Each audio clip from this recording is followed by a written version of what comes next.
Hello. How's everyone doing?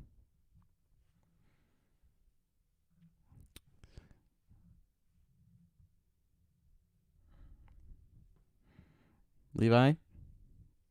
How's it going, man? Hey, Stu. Hey, Tim. Hey, Paige. Gonna give it maybe a few more minutes. See if anyone else shows up before we start. Haven't really planned what the heck I'm gonna edit in terms of like what I want to focus on. Well, we'll figure it out. It is indeed.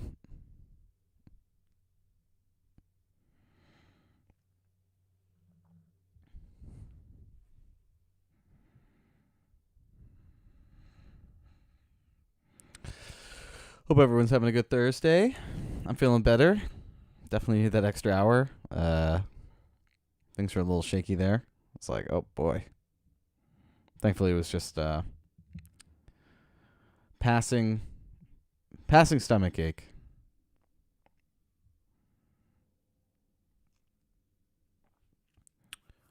Do I want to do this really technical edit? I'm not sure.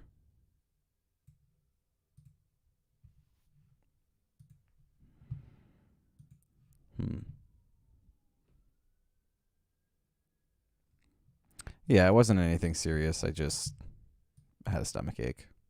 I ate food that did not sit well with me, for example.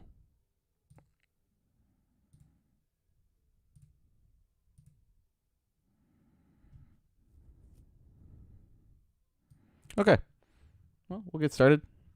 Well, I'll at least show you what I'm trying to figure out right now.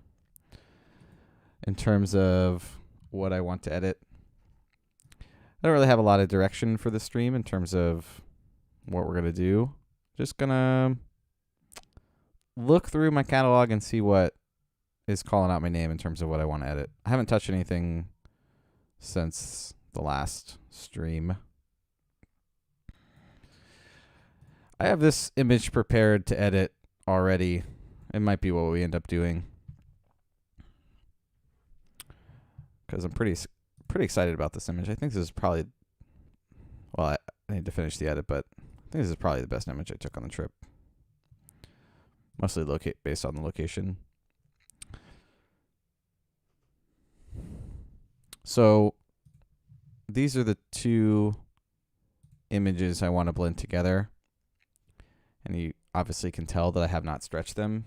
And it was because every time I use the Lightroom stretching thing, this edge just always never ended up correct.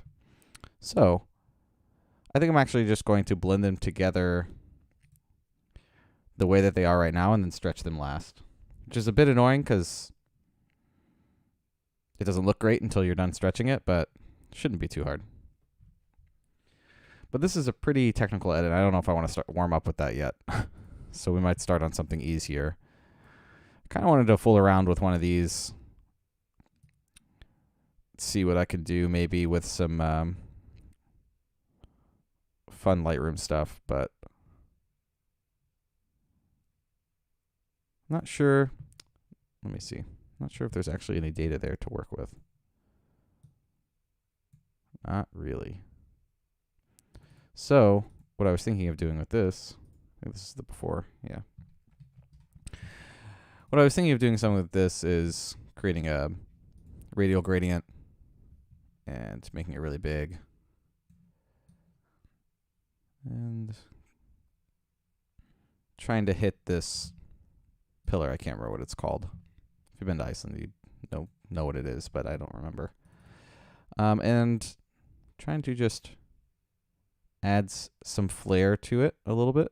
Obviously, this is not what we'd want in the final thing, but something like this. So we would intersect it with a luminance range, and then I would pick this and then probably play around with it. But I don't know if I can get this right to only affect what I want Here's the entire range, but I want it to affect.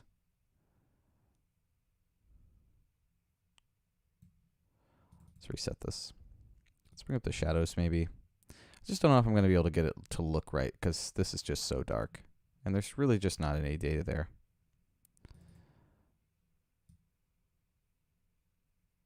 Like this could work, but I need to not hit the waves.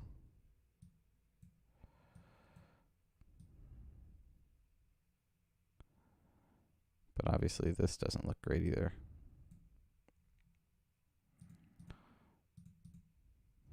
Just the way that it's outlining this. Because like I said, there's just no data there.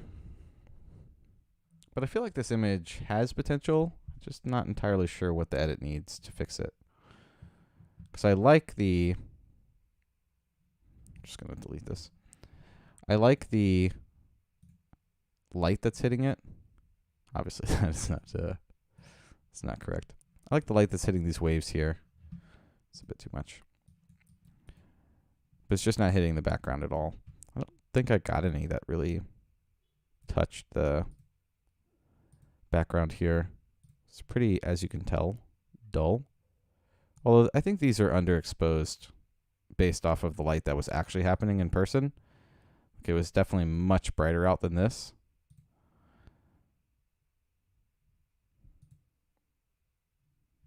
Oh, thank you, whoever you are. Thanks for the $5. Much appreciated. Thank you. Thank you. So, I'm not even entirely sure this should be a black and white. That was just the edit that I played around with when I think I was on the plane flying home. There's just no light on this. Just makes it really dull. Could just be one of those images that just doesn't work because not everything was there. Some cool moments, but just never really got any light on that pillar there from what I remember. Took quite a few, obviously because of the waves, and they just got more and more dull. This was just basically no light. And there's a few of these moody shots that I took that kind of like remind me of Jurassic Park. I don't know why. Not entirely in love with this edit though. I think it's removes too much of the haze. But again, just a quick little preliminary edit. And it's one of those things where I'll do an edit and then I'll come back to it and be like, nope, I don't like that. So, okay, I think we are going to work on I'm going to work on some of these Diamond Beach photos again. Particularly, I think we're going to look at this one that I've already done an edit on to at least warm up and see if I want to add anything else to it. I think I could use a little bit more light. So I'm actually going to use a radial filter that's pretty big.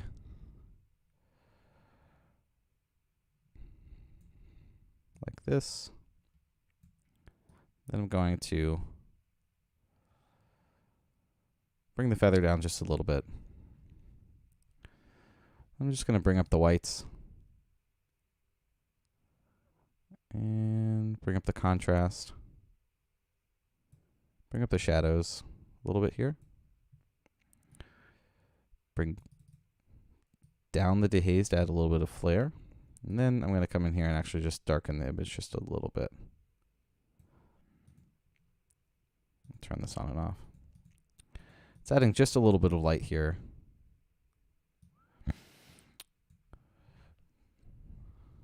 I'm not in love with that song. Let's change that. Okay.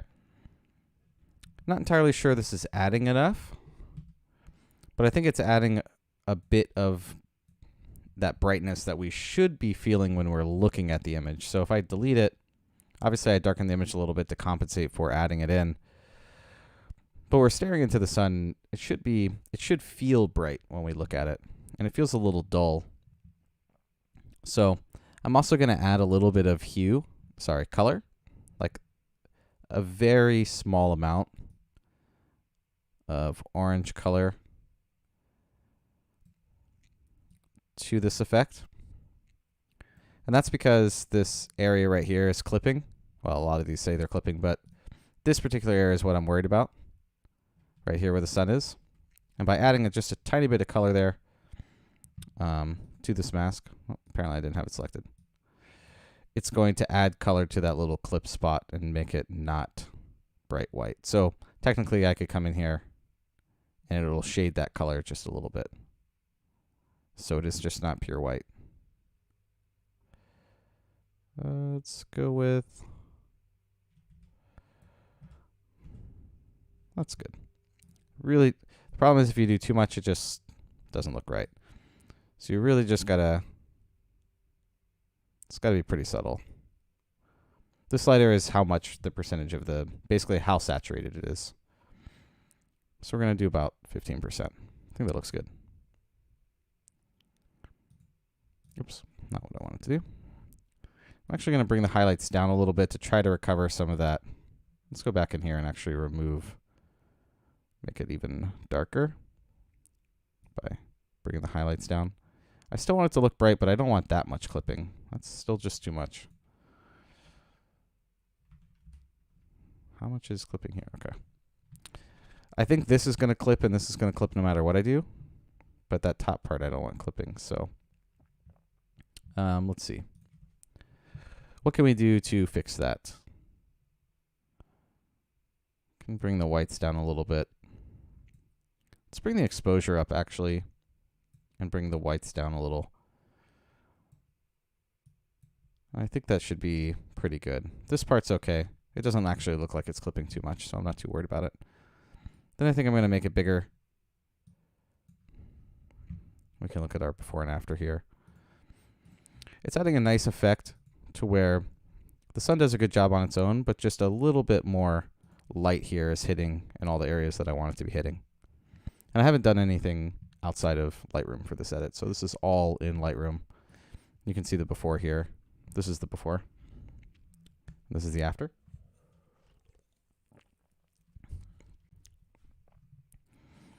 I think something else that needs to be done is the shadows in this area need to be brought up a little bit more. But I don't want to bring the shadows up too much in this area. So what I think I'm going to do is we're just going to do another gradient. But it's going to transition here. So if I hit O, it'll only show me basically how the transition is. Let me do this. I think this is the one I prefer. Maybe this one? No, I think it's this one. So this is going to show us how it's affecting things. Also, I'm working on a video that is basically explaining everything about the new masks in Lightroom version 11, including things that may have been in the past versions that are just laid out differently. This is one of them, where you can change the view of the overlay, which I like a lot because I don't like seeing I don't like the color overlay.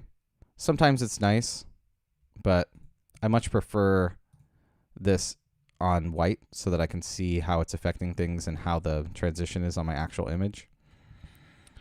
All right, so I'm just going to bring the shadows up a little bit.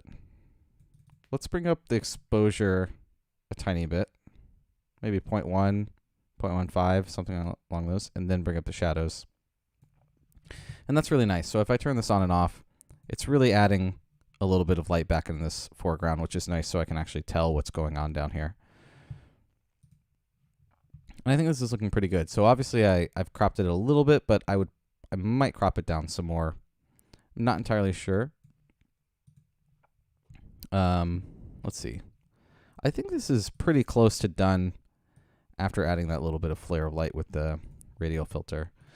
It might require a few changes. I actually kind of want to add some red into this, but just like a small hint. And I could do this with the tint, or I can come down here and just make this a little bit more red as well. I think this is looking pretty good. I've already added a little bit of red down here by moving my blue primary by about -10. That changes, it adds like a, so the extreme version is this, and you can kind of tell what it does is changes the blue to be more of a teal, and then also changes the reds to be a lot more accentuated. So about -10 is cool. That's what I've been doing that a lot of my images lately. Kind of just getting into editing habits like that pretty often. And I think overall this is pretty close to done. A nice warm-up image. I think we're going to move to working in Photoshop with that image of Burrofoss, because this is probably the image I was most excited to edit, and I have it already, so we can do that. If you guys have any questions, feel free to ask. I assume most of the people here have watched my streams already, so. On average, how much time do you think you spend editing a portfolio photo? Sometimes it's 5 minutes, and sometimes it's 5 hours. If you include all the time of like letting it sit and then coming back to it, maybe a little bit longer, but some images just immediately stick out to me as portfolio. Some images take a lot more time for me to grow into them, I guess. Some images require me to post them on social media thinking that they're not good enough, and then getting such a good reception that I'm like, okay, maybe this image is better than I thought. So I don't always know. Okay. So I've already done some preliminary edits. I've made the dark version and I made the bright version of this. Both of these are Pano HDR images of, I believe, these exposures. So I'm just going to show you the bright exposure, the middle exposure, this exposure, and yeah, I think that's it. I think it's this one, and this one. And technically what I should do is combine this image with this image and this image, and combine that into an image, and then do the bright version and combine those two together. But what I've noticed is that when I do that, there's these little differences in how they're combined together. But if I use the HDR Pano tool and it makes one image, it does a better job putting it all together. And then all I'll do is decrease or increase the exposure to give me the darkness or brightness that I want. And it's using way more data because it's using those all those exposures in one. It just blends together really easy, like much easier. The trick though is that you have to make sure that this image is using the correct images, right? So for example, if you ever do this yourself, notice how the water here on my dark exposure is not, let's brighten this up so you can actually see what I'm talking about, is not as smooth, right? And we might not want that effect. We might want this really nice smooth water for our image. So if I combine these together and then the program ends up using this darker image for the water, which I don't know why it would, but if it did, it would end up looking bad. But thankfully, it uses the smooth version of the water and blends that together pretty well. And that's what we're going to end up working with, which is what you have to make sure of. So I've already done both of these. I think the shadows need to be definitely, this is supposed to be our bright exposure, so I'm not too worried about the sky. So I'm actually going to just crop that out so that I can look at my histogram for just the parts of the images, part of the image that I want to see, or that I'm going to be using in my blend, meaning I can brighten this up a little bit more.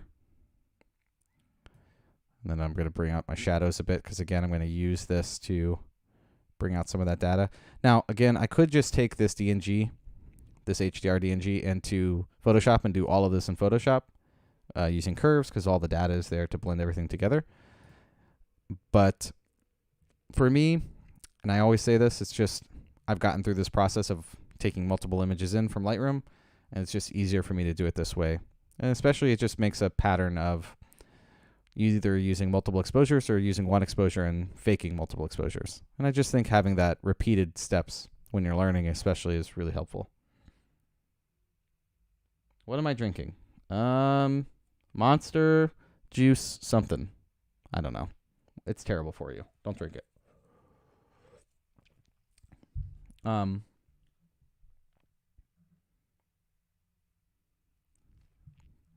I don't know about the fine tuning. What I do know is that you're supposed to be working, sir, not focusing on my stream.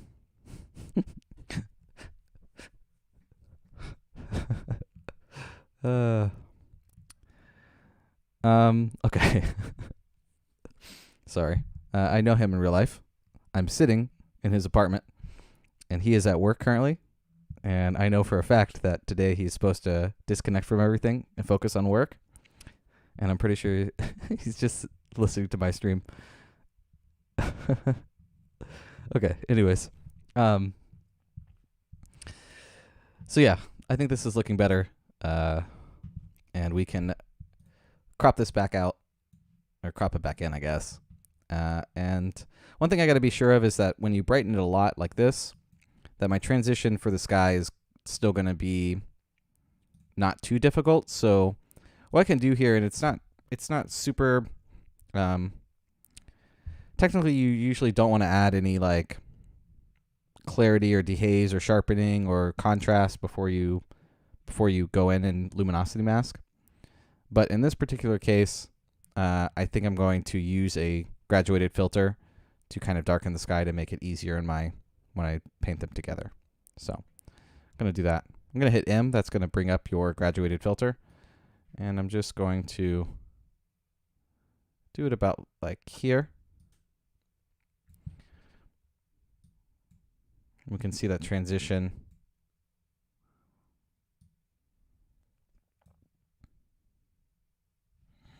And we're just going to bring down the highlights. So that's really all I want to affect.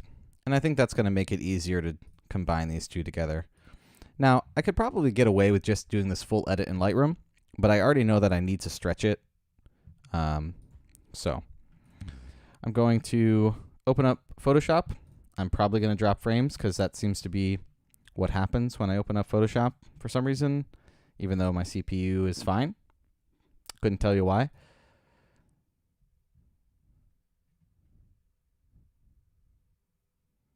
Okay, interesting. It did not drop frame. Oh, now it just did. Cool. Couldn't tell you why, but if that's the only time I drop frames, I'm okay with it. Okay. Hope everyone's having a good day. Can go back to this. Transition back. And as usual, we are going to paint into our dark image. This is actually, I don't think this is going to be too difficult of an edit. I'm actually going to change up my music really quick. Not feeling this for editing. Cool. Go with this. So, as I was saying, I think this is going to be a pretty easy blend. I really just want to bring up the shadows. A lot of this image is already kind of carried by how bright the waterfall is.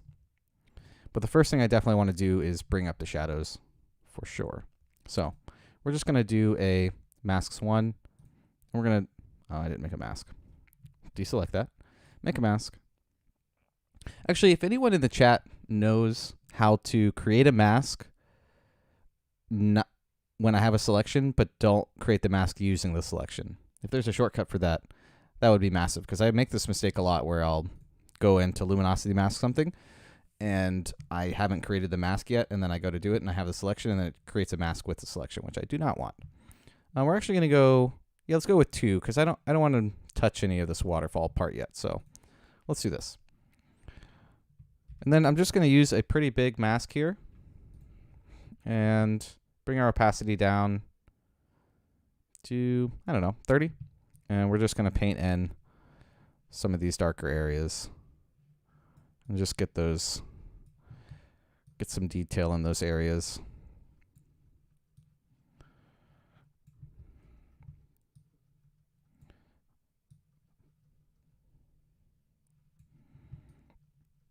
That's looking pretty good. Let's see, got some detail there. You can see all the rocks and stuff. I'm going to turn that mask on and off. I'm going to turn the layer on and off.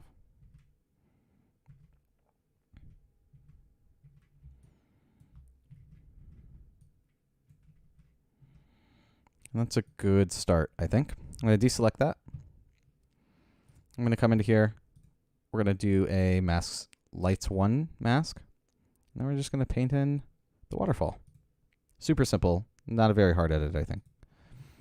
Now I could spend a lot of time using these masks to paint in light if I wanted to.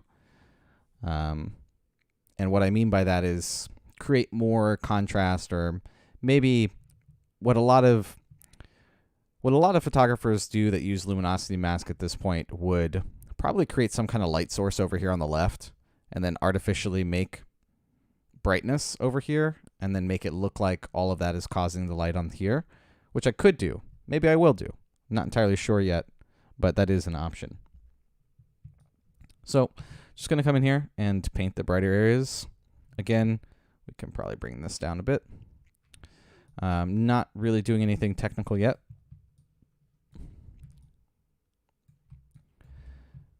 Going to make a smaller brush here so that I don't hit the sky. And yes, the water was this color. Cannot describe it unless you see it in person.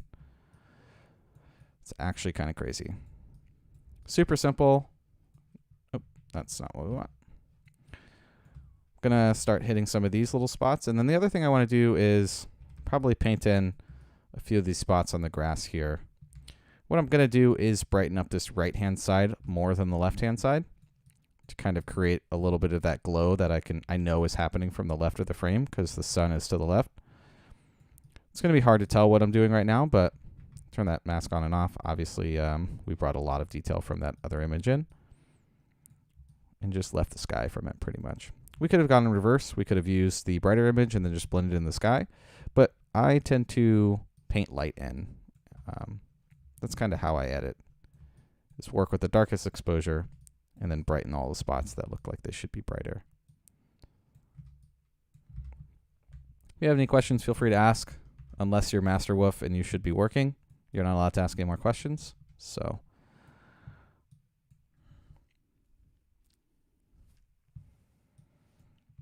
all right. I think this is looking pretty good. Definitely need to brighten up some spots down here a little bit more. This might be too bright. Oh, no, we're okay. Okay, we're going to basically increase our opacity a little bit here and then start, and I'm just using a mouse, so I'm not using a tablet yet or anything. Just kind of letting the luminosity mask do their thing. Oh, man. Okay.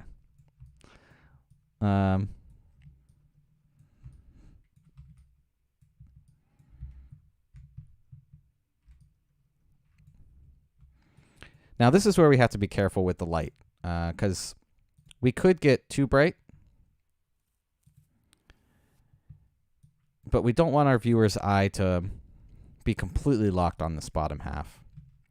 So we got to be a little careful with how bright we end up making this. So I'm actually going to darken up a few spots. I switched to white here. I'm going to bring my opacity down some. We're just going to brighten or darken a few of these spots so they're not as bright yet. Maybe get a little bit more creative with painting that section in. So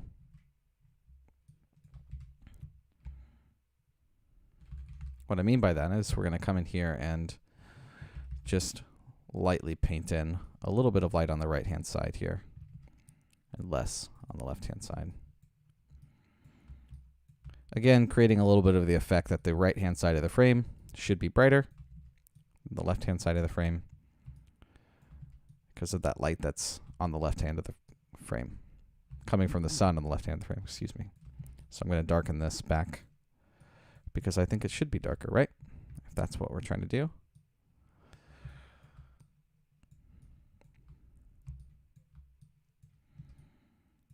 But it's pretty subtle.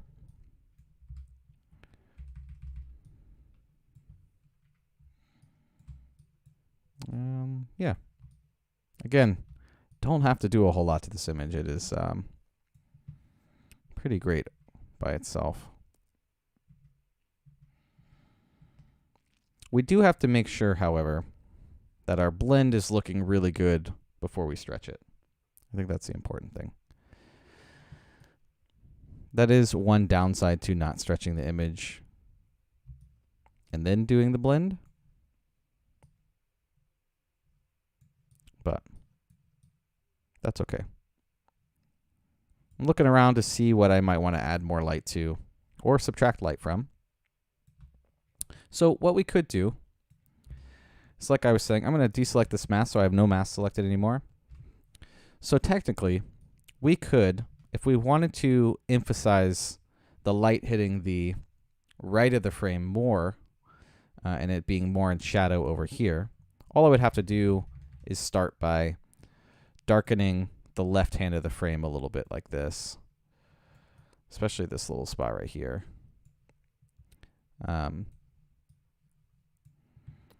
And then just brightening it up a little bit and then making sure that this side is brighter.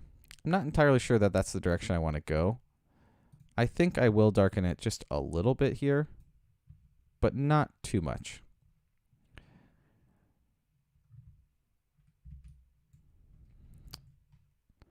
I'm going to brighten this section a little bit.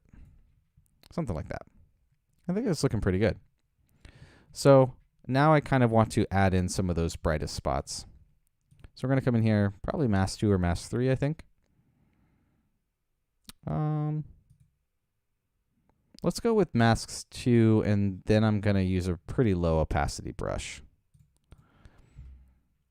Maybe 10%. And then I'm going to do a smaller brush, and then I'm just going to paint on these sections that are white, like the whitest parts, where things are moving around, things like that.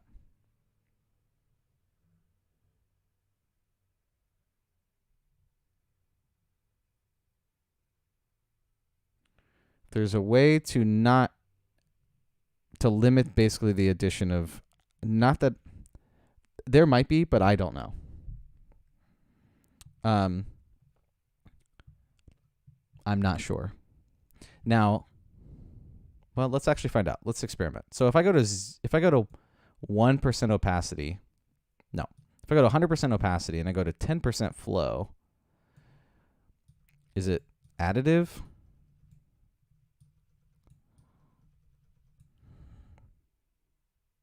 I think it is. Yeah, it's also additive. I'm not sure if there's a limit. I do understand what you're asking, where you're basically saying no matter how many times I brush over this, it never goes above 50%. I think that's what you're asking, right, Stu?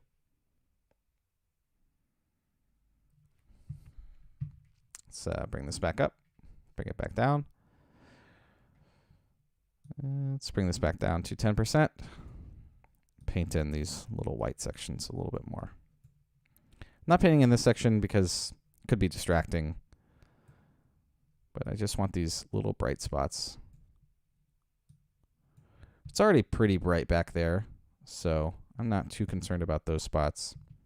Mostly worried about these spots up here. Looking at how bright it could be. Yeah, we could definitely brighten it up some more. Let's bring up the opacity a little bit more. Increase our brush size. Yeah.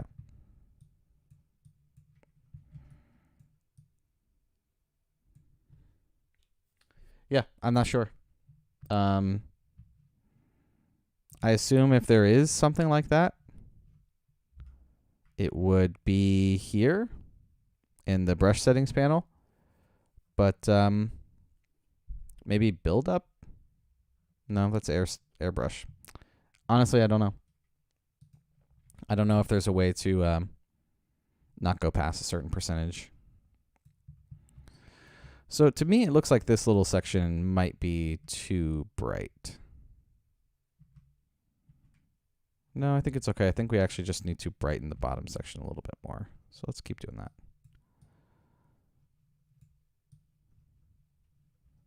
This is also going to get a little bit brighter once we take it back into Lightroom and bring the whites up of the whole image when we add the overall contrast. So I'm also aware of that. And I think this is pretty good. So what I'm going to do is, instead of stretching this now, I'm going to hit save. We're going to go back in the Lightroom and make sure that the image is where we want it to be in terms of blend. Yeah, that is what I just tried, Tim. I thought that if I have 100% opacity and bring my flow down to 10, that it wouldn't be additive, but it was.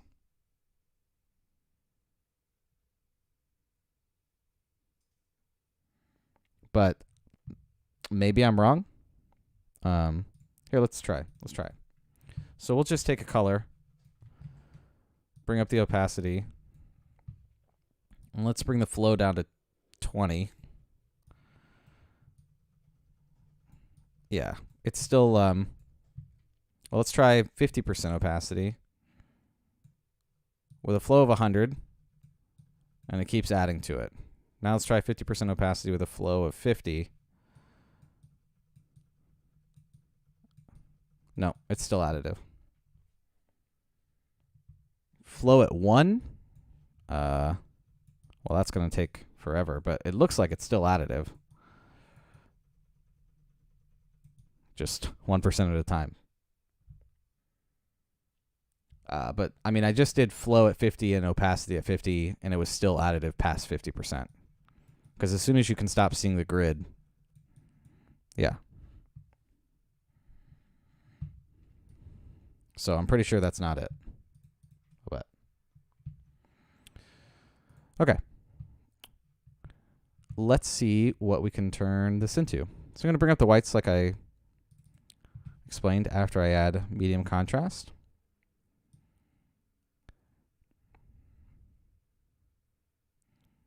I'm just looking at how the image balances out. Obviously, it thinks we're peaking after bringing it back as a TIFF rather than a DNG. Bring those shadows back up just a touch. I knew I was probably going to have to do that. Add some dehaze.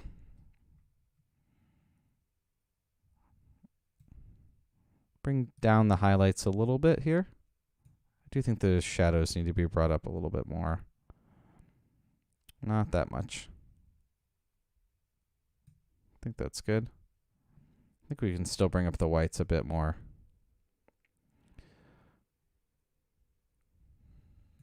And yeah, I think this is pretty good. Don't think there's a whole lot more I would want to do to this image. I think it's pretty strong all on its own. So let's stretch it and then see how we go from there.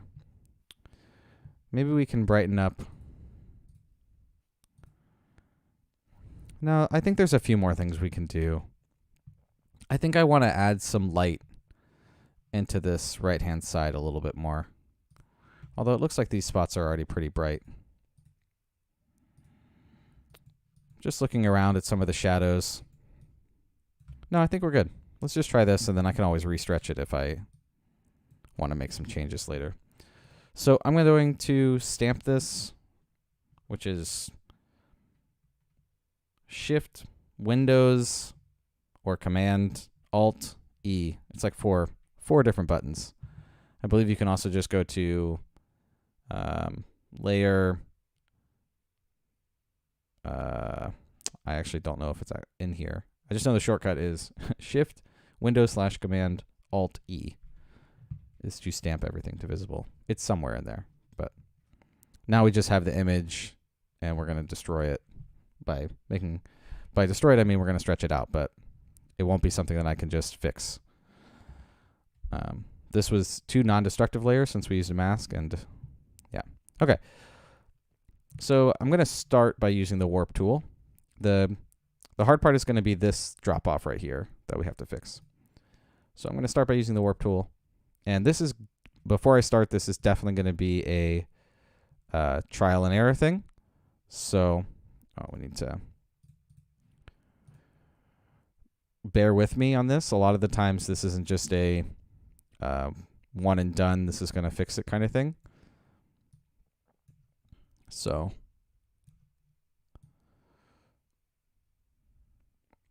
I'm really not worried about the sky here. I can always content to wear that in. I'm mostly worried about this horizon line is what I'm concerned about. And we're going to do one more method to fix that once I get this stretched out correctly.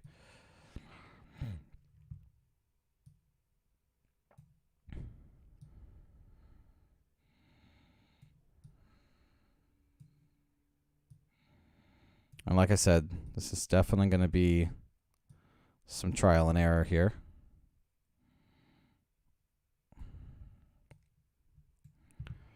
Trying to just get it to where it looks correct. Don't want to stretch this out too much because obviously it's just going to start looking really wonky.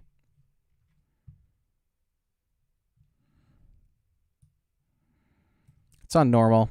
You could change the blending mode to different modes. It's entirely possible using multiply or overlay or screen, or one of those could do the effect.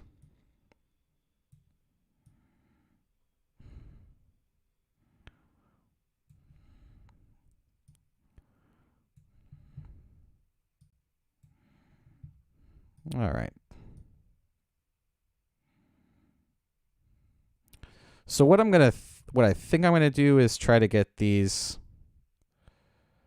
kind of where they're supposed to be, and then I'm gonna have to content aware some spots, and then I'm also gonna have to stretch it out and stretch it in. So it's gonna be a little bit of a process here, but that's okay. So it's gonna look a little bit fat here, if you will. Too wide. I'm going to hit OK for now. Then I'm going to, not what I wanted. Just going to increase the size of our canvas here to give us a little bit more room to fix this. Zoom out. We've already made some progress. It's a pretty big image, so might lag a little bit. We're going to go warp again.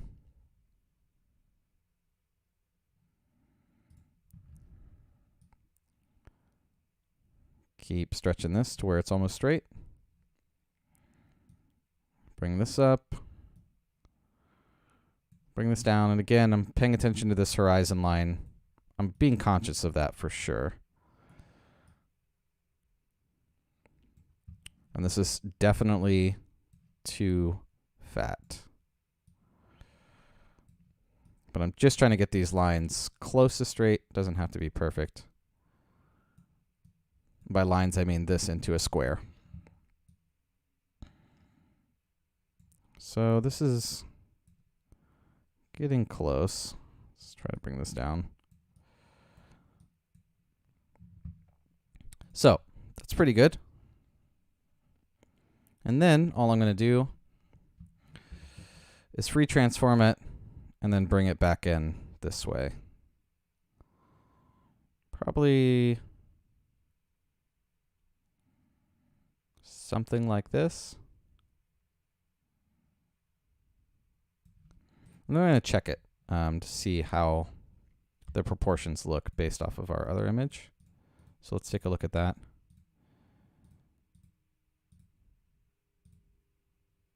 Looks a little bit too big here in the middle. And obviously this is messed up as well. But we can fix that. So, and sometimes I have to do this multiple times where the first transform just doesn't end up being where I want it to be. This needs to be here, here.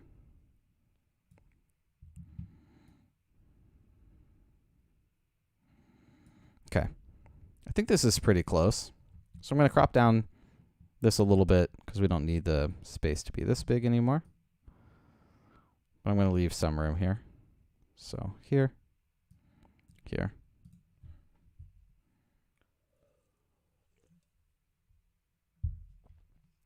See you, Master Wolf. All right. Now the next thing we're going to do is we're going to try to fix this horizon line that is clearly not straight. Although we got it pretty close with just the warp tool, so that's nice. We're going to use the,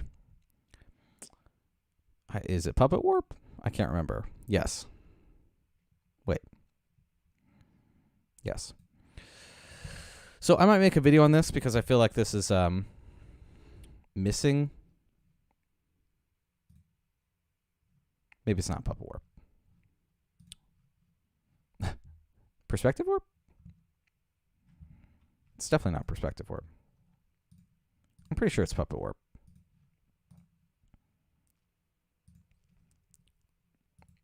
Yeah, okay. This tool just wasn't showing up. So we're going to use this to try to get the horizon line straight. And so I'm going to bring down a ruler and basically try to guess where this should be. So obviously that's part of the horizon, that's part of the horizon, here, here, here. And we're just trying to guess where the horizon is. These are not where they should be, but that's okay. Start over. I want to zoom in, please. Okay, apparently I can't use the zoom tool in that. I'm just gonna do 40%. We're just gonna paint in these points. We're gonna click in these points, and I'm basically trying to pick where the horizon should be. Oh, 𝐒𝐤𝐢𝐚𝐥𝐬, how's it going, man? Thanks for the $10.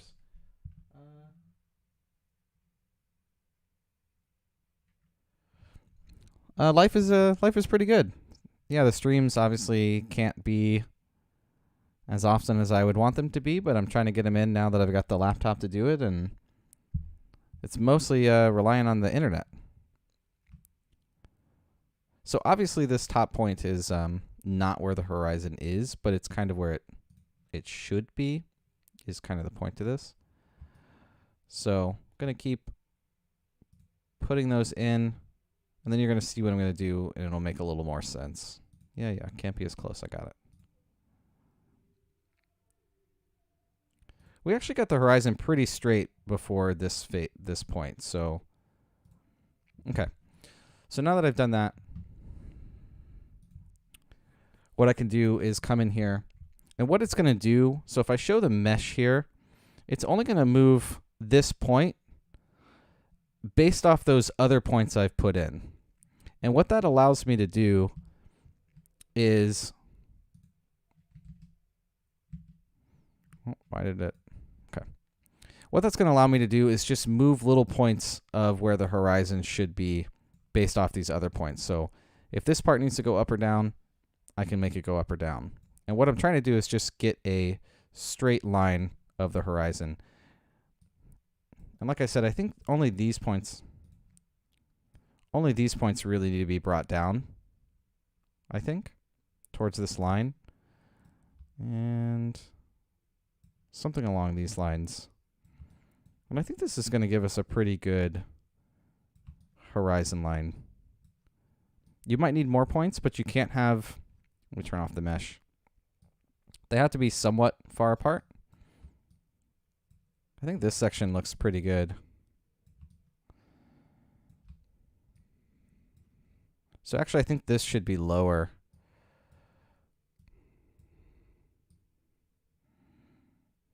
Yeah. All right, let's take a look at that.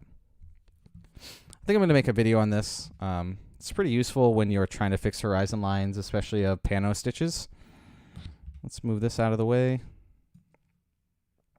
I think overall this is actually pretty great. I think the horizon line is right there, if I had to guess, roughly.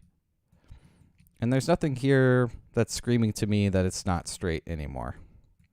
Because remember, we started with this, where it was like a slope, which kind of got fixed by stretching with the warp tool, but also doing this. So I think that's looking pretty good. But 𝐒𝐤𝐢𝐚𝐥𝐬, thank you, man. I really appreciate the donation. Glad to see your name in here, and hope you're doing well too. So one thing I'm noticing is technically we might want to just rotate the image just ever so slightly, but we don't need to do that yet. We just want to make that line as close to straight as possible. And then also that make sure that the rest of the image doesn't look weird, right? So one thing I'm noticing is I think this little section should be brought down a little bit. So I'm going to bring up the warp tool and then just barely move this. So just a little bit there, and then I might have to fix in that tool that I was just using, perspective tool, puppet warp. There's so many I don't remember. Puppet warp. let's see. Did it mess up the horizon too much? Yeah, see how it's like a little bit sloping down now? We don't want that. So we're going to come in here and go back to the puppet warp. And I'm going to select some points here, here,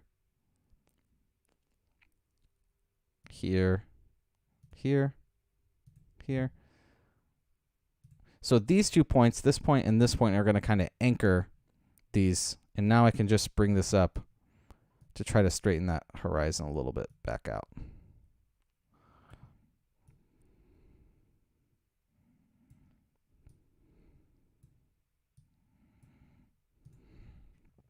And I think that's probably pretty good.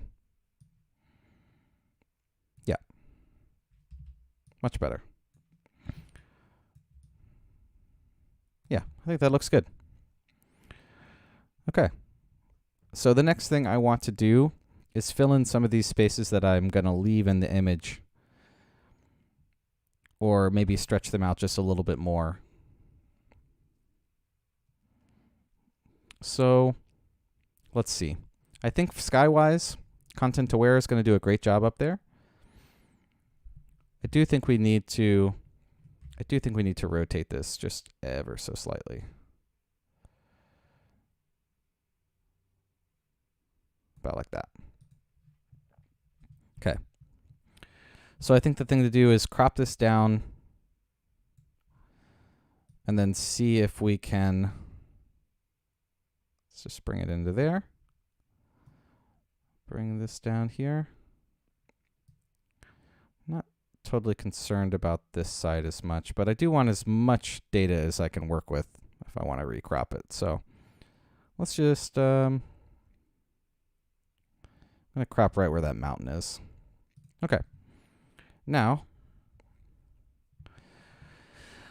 I'm going to duplicate this layer so that I don't mess up my stretch here. And actually, you know what? I don't need to do that since we're going to be using the Content Aware tool. So I'm going to come in here and use the selection tool here. And then I'm going to right click and I'm going to expand this by about 5 pixels.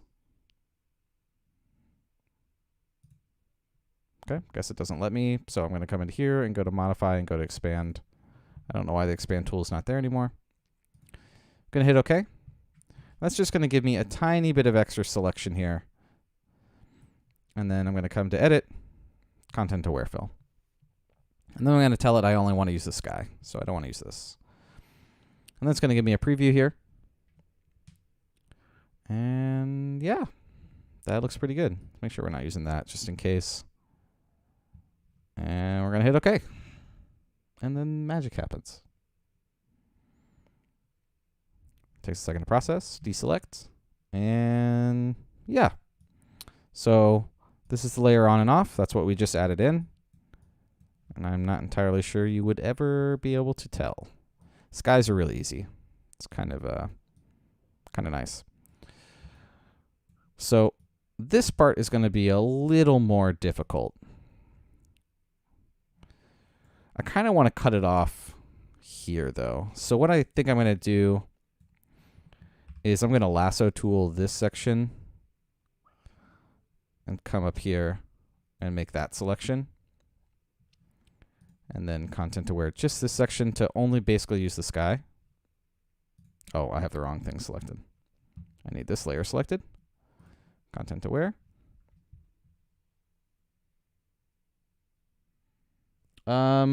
It does not say I dropped any frames when I was doing this, so maybe just you, Tim. I'm not sure. Hey, Bolivar. Okay, so let's zoom in here and make sure that this preview looks pretty good. And to me, that looks pretty good. I'm going to hit OK. That's going to create this layer that it just did there. Now, this line is not great.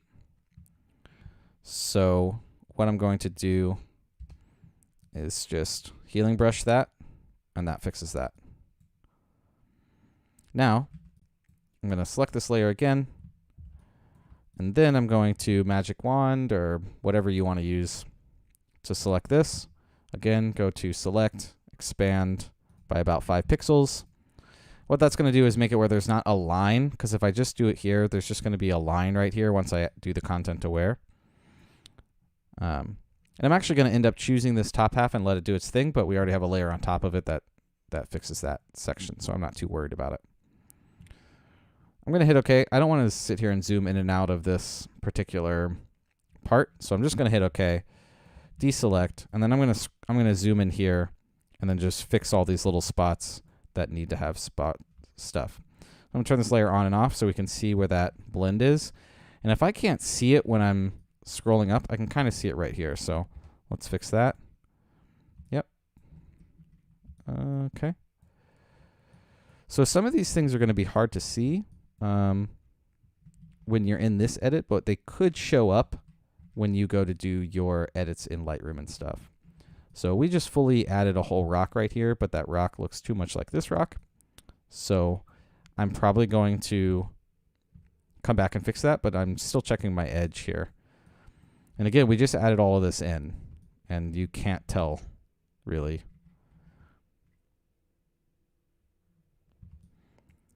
Pretty incredible stuff, to be honest. And again, these are very little sections. So like when I zoom out, it's really only adding that part. So it's not like we're completely changing the image. I just didn't finish stretching those sections, and this just makes it a little bit easier. I think the only thing we really need to fix is this particular rock here. So all I'm going to do is I'm going to, let's see, how do I want to do this? So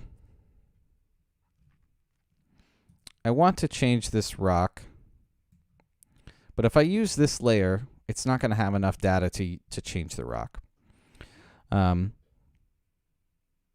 So I think what I want to do is I think I can select both of these. No. I wish there was a way to use the content aware tool with both of the layers, but not destructively do it. There's not, right? So if I go here, it doesn't have a all layers, right? Oh, well, that should look okay. Let's see what happens. So if I turn this off, wait, it just added the rock in again. Okay, that did not do what I wanted to do. Oh, this is the wrong layer, that's why. Okay. So this is the layer that I want.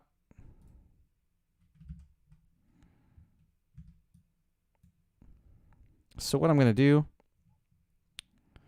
is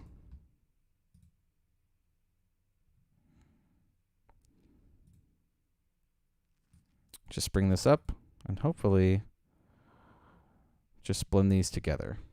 So,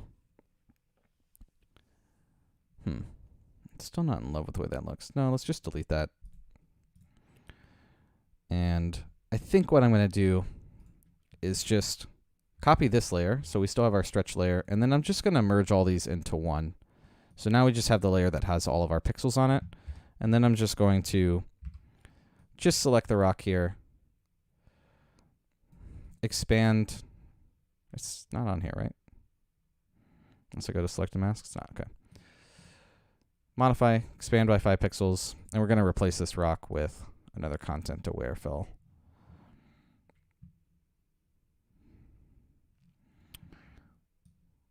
But I want to remove this rock as a possible selection. Perfect. That looks great. And there we go. Little section right here I need to fix. Just going to use a spot healing brush. Didn't like the way that looked. And that looks fine. So I'm going to combine that to our merge layer. And this is what we've created so far. Zoom back out. And then we've got this little section down here to do. So let's do that. Again, magic wand, which I think is, the shortcut is W. I don't use this one enough. I'm actually going to hold shift and click add so I get both of these selections. Again, go back down here, select, modify, expand by about 5 pixels.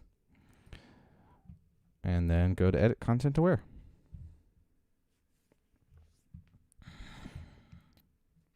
And see what it comes up with. Hit OK. I don't even really need to review it. And turn the layer on and off. Okay. That is a little too good, to be completely honest. Like, this is pixels we just created out of nothing. It's honestly freakishly good sometimes. Yeah, that is actually incredible. Okay. I've used this tool so much, and I'm still always impressed by how well it does this sometimes. And check our line. Yeah, I can't even. Oh, there's a little spot right here. Can fix that. There's definitely a line right here. So to fix that, what I'm going to do is I'm actually going to delete this layer and just redo everything I just did. Select, come up here, expand. We're going to do 10 pixels this time. And then we're going to select and we're going to feather by only about 5 pixels. And now we're going to go to Edit Content Aware. And then that should get rid of that line that's there.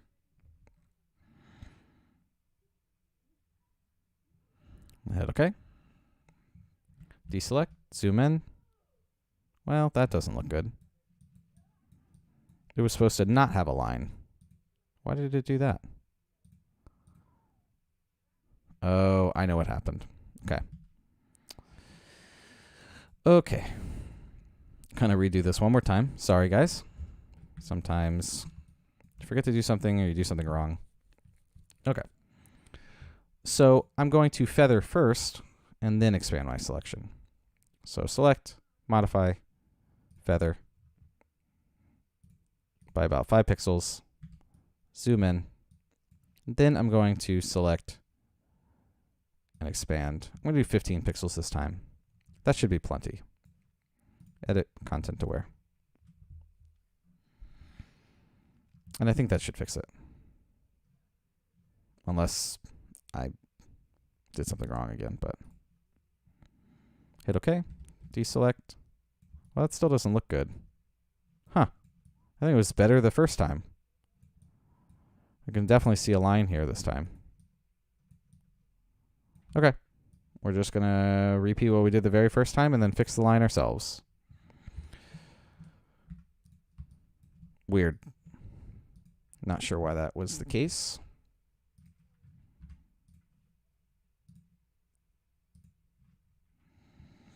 But hopefully it gives us the same fill this time.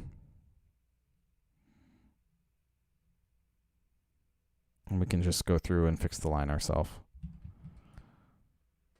Because I can definitely see a line here. Right here.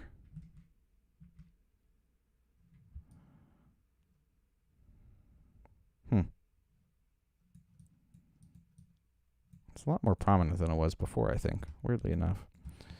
Okay, we're just going to paint in with the healing brush and see if that fixes it. That definitely didn't fix it. Fix there. It's definitely way softer right here, which is not the end of the world. It looks like maybe this is overwater and this is underwater. Again, these are pixels we might end up just cropping out in the first place, so I'm not too concerned. But I definitely want as much good-looking detail as I possibly can get before we start cropping anything out to fix it. All these dark spots, it's going to be hard to see. I could definitely see a line right here. But like I said, once we start manipulating the image and adding things to it, you will be able to see it. I can still see the line here. This kind of sucks. Not sure why it did that. And expanding it and feathering it should have fixed it, but it just didn't. So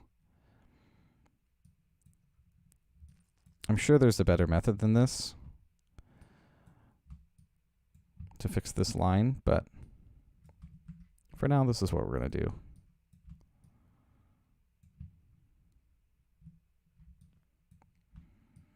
So there's going to be some small pixels here. It's hard for me to see these dark spots because I have this bright light on my face. Oh, that wasn't even part of the blend. Lol. Okay.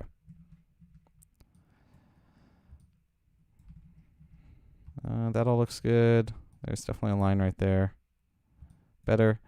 And honestly, even it doesn't have to look perfect. It's just mixing up things. So it's like kind of just removing those lines is enough to fix things because you just don't want that line to stick out. I don't see anything here. Nothing here. Nothing here. Don't see anything here. And I think we're good. I will say this part of the image is pretty stretched, but that's okay. All right. And I think that is it. So I can combine that down. Now we have our content aware section, our non-content aware. We've got a nice, pretty nice square image. It still looks like it needs to be rotated a tiny bit. Like this horizon line still isn't perfect. Obviously there's hills and stuff. I think it's okay. I think we're okay. And I think this looks pretty good.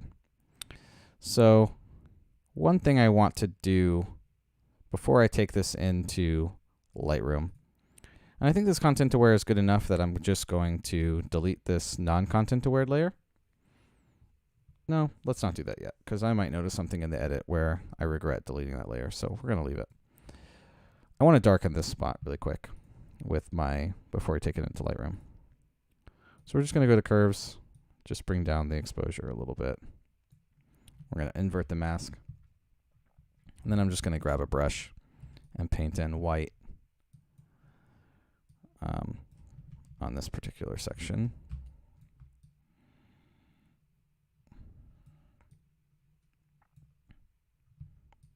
And there we go. Maybe not that much. Let's bring this back up.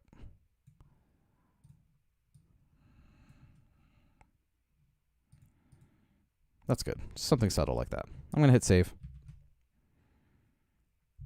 Hope everyone's having a good day. Thanks for joining.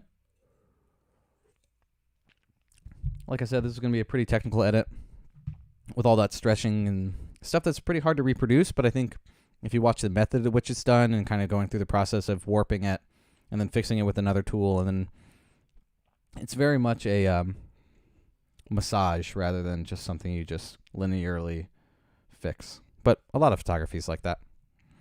Okay, go into Lightroom, and yeah. So one thing I'm noticing in balance-wise is that there's probably too much sky. So might need to fix that. I think we're gonna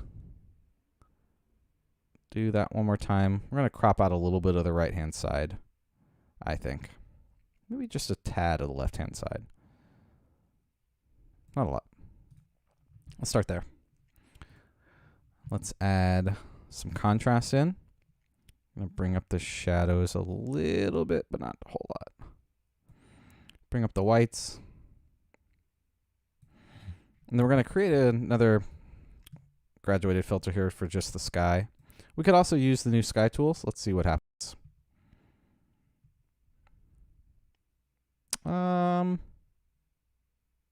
It's fine, but I don't think that's necessary. I think just the graduated filter is going to be good enough, because all we're really going to do is bring down the highlights and add a little bit of dehaze. Really get those colors to pop. Not a lot, because I want to add some dehaze to the whole image. Yeah, that's looking really good. We're going to need to bring down some of the blue saturation, though. It's a little too strong. And I bet if I hit auto on this, it's going to make it a lot warmer. Yeah. Because what's happening is it's detecting how blue this water is, how blue the sky is. It could probably be warmed up a little bit. It does feel a little bit too cold. So let's do that. Let's warm it up a little bit, but I don't want to warm it up too much. Maybe something like this. That also means I can let the blue back in for now. Let's try a strong contrast. I think that's too much, because we painted in a decent amount of contrast. So let's bring down the highlights of the whole thing. What's really cool is if I wanted to get really creative, something I was thinking of doing is I could actually like do some kind of night blend with this. So take this particular image, and then at this, you can't really see what I'm doing with my hand, but at this point where the clouds are, I could go into like a starry nightscape. People do that a lot. They blend from the clouds into that. That's something I could do as a creative thing, and I think that might be fun to do once I finish this particular edit. We're going to add some more red back in. And I think that we need to definitely add some sharpening. I think I removed the sharpening in this. Nope, I left it at 40. So we don't want to add too much back in, probably another 30. Bring the mask up on this. Check it. It could probably be a little sharper. And I do think we're going to crop out some of that sky. Probably. Now, I know I added that in the edit, but now I have the chance. So that's the thing. Is like, let's say I wanted to post this to Instagram and I want it 4x5, which is perfect. This is 4x5. That's going to look absolutely fantastic on Instagram.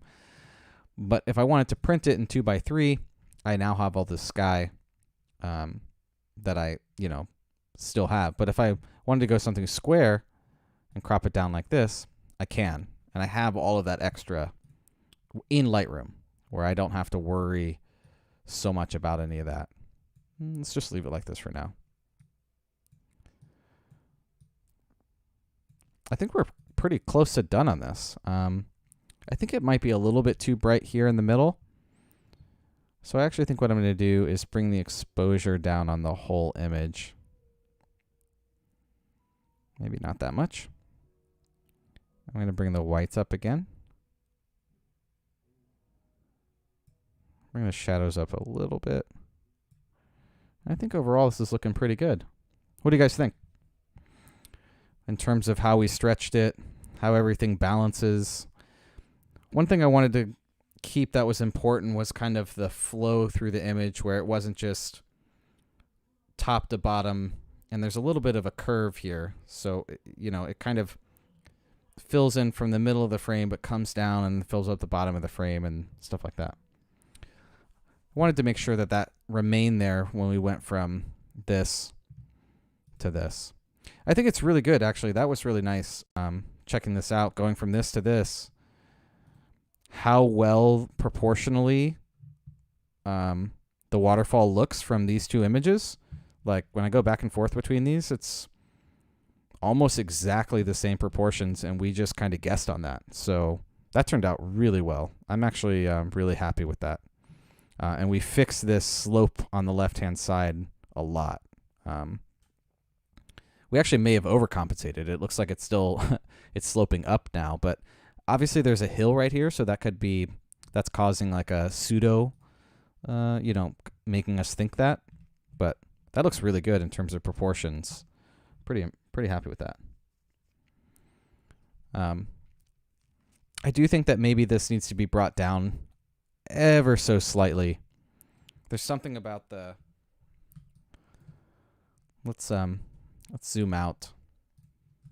There's something about just a little bit, like this is a little bit too going up too much. So let's go fix that really quick. And we're actually just going to this should be fine to leave in. I might have to redo that, but that's okay. I doubt I will. Let's just go in and fix it right here. We don't have to go back and restitch everything together. That would be a pain. This is such a small thing that I think if we just bring this down just a little bit. I'm going to do a before and after to make sure it looks good without that grid there. Yeah. Just something really tiny like that goes a long way into making it look correct.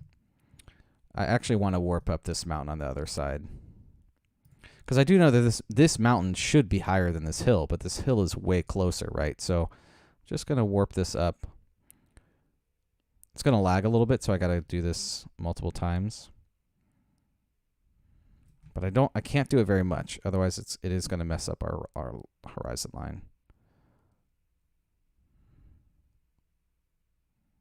I think that's about all I can do. Yeah, super subtle. But I think that's going to fix things quite a bit. Okay. We're going to hit save. And that's going to be pretty close to that image being done, I think. Well, for now. Obviously, I need to check my eyes. And I actually think it would be a lot of fun to come in here and turn this into a starscape. But I'm not going to do that on stream because I'll be completely honest and say, I don't know how. I mean, I could figure it out. But that's kind of what...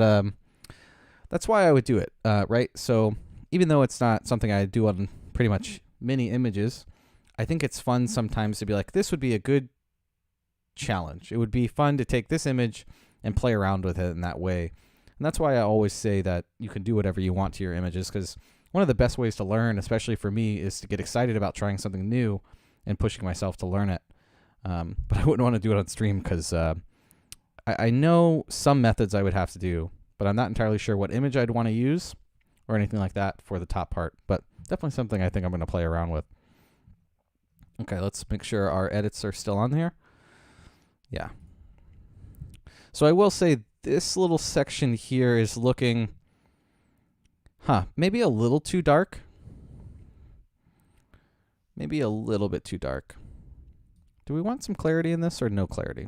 How do we want to do this?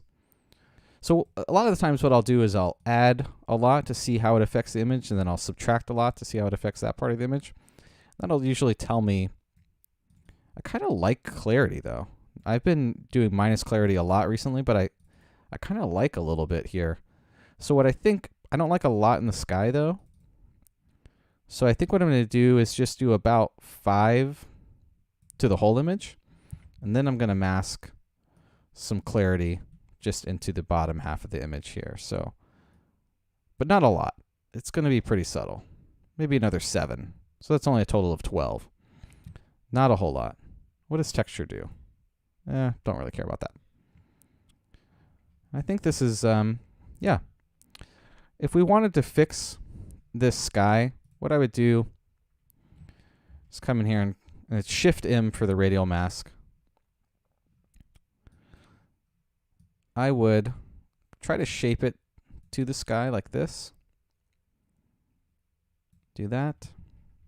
Zoom back in. And there's a few things we can do. I think we can bring up the whites a little bit. We can also warm up that section. So it's going to kind of pseudo fix it looking so blue. You can also bring up the shadows a little bit. But the biggest trick is actually bringing down the dehaze. And it magically is going to fix that little section right there to not look so dark. I don't mind the effect a little bit where this section is darker, but I'm not in love with it being as dark as it is. So that's what I'm going to try to remove. So we're just going to bring down the dehaze, and then we're going to warm it up by about 5. And that's pretty much going to remove that. So if I turn this on and off, you can see what it did there. Now, I'm not enjoying, let's brighten it up a little bit, actually. I'm not enjoying that it brightened up the sky, but it evened out the sky. So now what I can do is come in here to my sky mask here and just decrease the exposure of the whole thing. Well, let's actually add more dehaze back in because I want it to be a little bit darker. I want basically this little section right here to be the brightest, or this little section over here.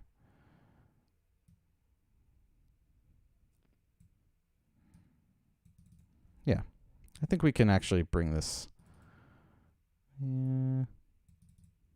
something like that. I think that looks pretty good.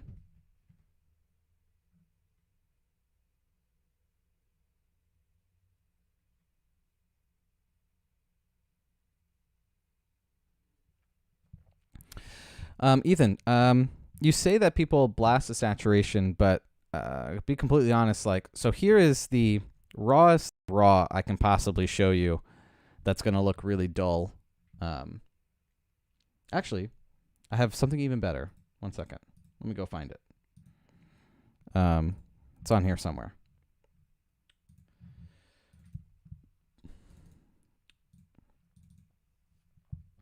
Let's see here. Is this it?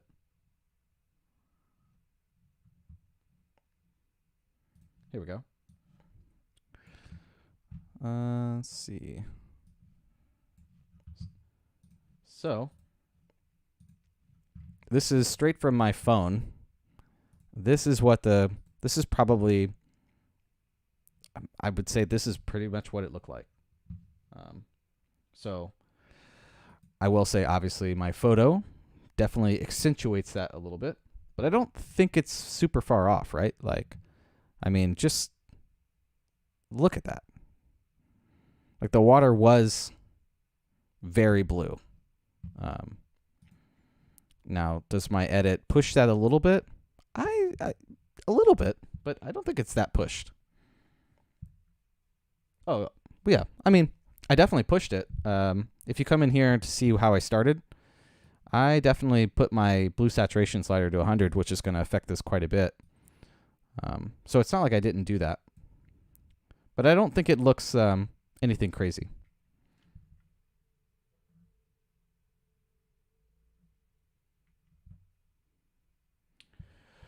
You hate the new Lightroom updates.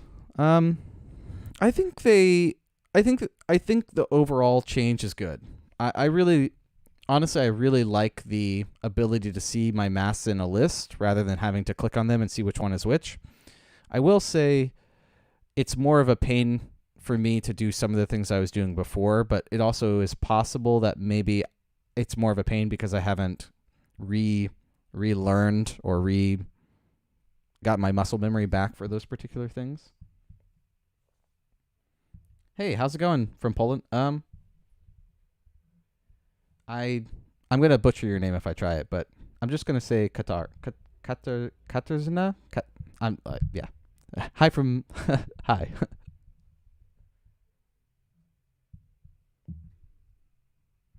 That's really cool.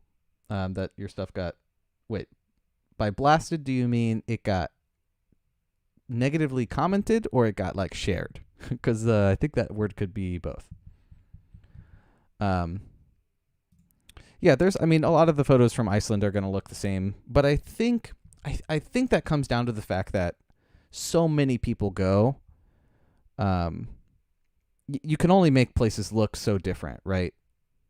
And obviously conditions change and stuff like that, but it's one of those things where, like, if you go to 𝐒𝐤𝐤𝐴 and it's rainy, you're going to have the same looking photo as pretty much anyone else that went to 𝐒𝐤𝐵𝐴 while it was rainy, right? So it's very difficult to set yourself apart in that way. I do think there's some locations where you can really, I think, practice and accentuate your creativity.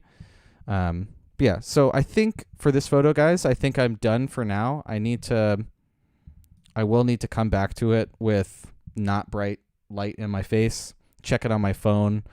I'm looking at it now, and it just another quick glance, the whites could be brought up a little bit more.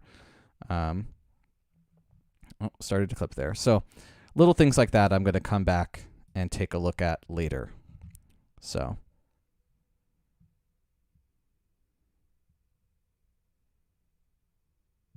I see. Gotcha. Well, I mean, I have photos that don't even look real, and they're barely touched. So I completely understand. I think it's one of those things where, like, if you live with it, like if you can live with your edit as the person that, like, the photographer that you are, that's what's most important. Because I've been called out on a few of my photos that I'm just like, this is what it looked like. Or I'll say, this is very close to what it looked like. I mean, I'm not going to lie and say I didn't add some saturation to the image. But again, a lot of the times it's very difficult for me to show, for example, a raw file and be like, oh, this is what it was supposed to look like, because it's not, right? So, like, this is not what it looked like in person. That's why I showed the video, because that's a much better representation of what it should look like in person. Because my raw files are super flat. They're either underexposed or exposed for something very specific, and they don't capture a lot of the detail in the non-edited version. Hey, Dazroth. Welcome. Multiple people from Poland. I don't know what's going on, but welcome. Okay. Let's, I think I'm going to take a break. By that, I mean I'm still going to be sitting right here, but I'm going to take a break from anything super technical. I think that's probably the most technical edit we're going to do on the stream, and we're going to kind of look for something else. Now, obviously, we might find something else that I want to do that I end up opening in Photoshop and everything like that, but for now, this is where we're going to we're going to look for something a little bit less involved. Not entirely sure what that is. Speaking of 𝐒𝐸𝐜𝐈, I have my own photos from 𝐒𝐸𝐜𝐈. I didn't really take very many because the conditions that I had were very similar to what I had 4 years ago when I was there. And I didn't care all that much about the conditions I was being presented, so I took very little photos. I have like basically the same photo and over and over again of this rock. Not in love with it. I'm actually balanced on another rock, trying not to get completely soaked. And they're fine, but I mean, this is like one of the most iconic spots from here. And just trying to select based on conditions and stuff like that can be difficult. I think the one I want to edit, and it is going to involve a little bit of Photoshop, is this one. I just need to edit out this tripod that's over here. So this is a weird shot because I was actually walking as I was taking these shots. So I'm taking a shot and walking at the same time, keeping the horizon line straight to avoid getting my feet wet from this wave that's coming in. So that's why I think the original image, it's like very crooked, and there's somebody's tripod right here.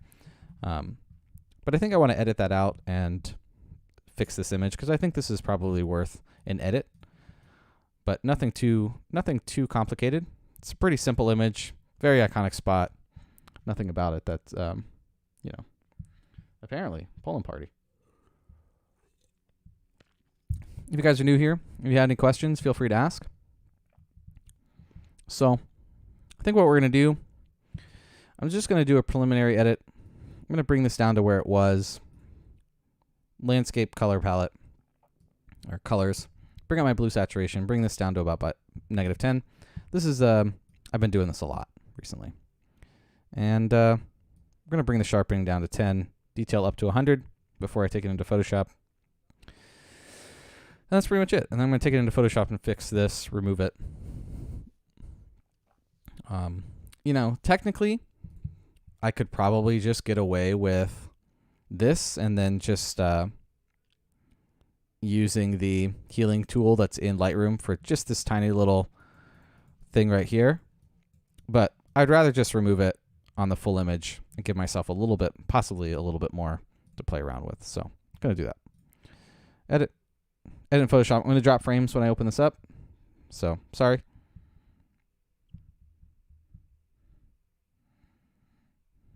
Not too bad. Okay. Duplicate my frame, delete this background frame. Come over here and lasso tool this. Yeah, we got to do this. And content to wear this out, see what it gives me.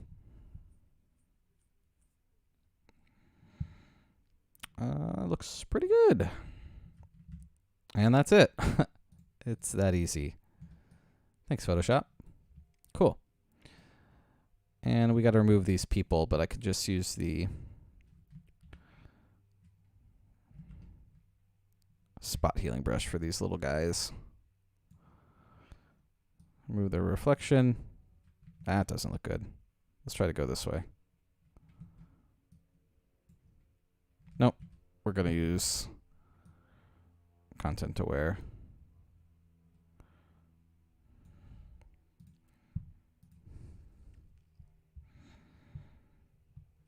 Looks great. Thanks, Photoshop. And it's that easy. Clone stamp would be fine, but I think this just does a better job. Was it crowded? You mean Iceland or this particular spot?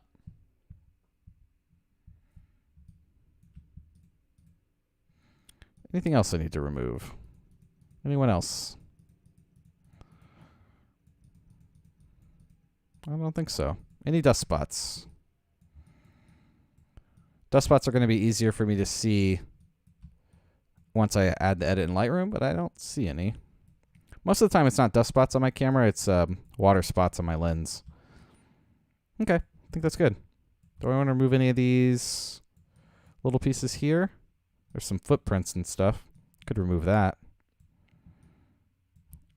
Sure. Shouldn't be too hard, I don't think. Let's find out.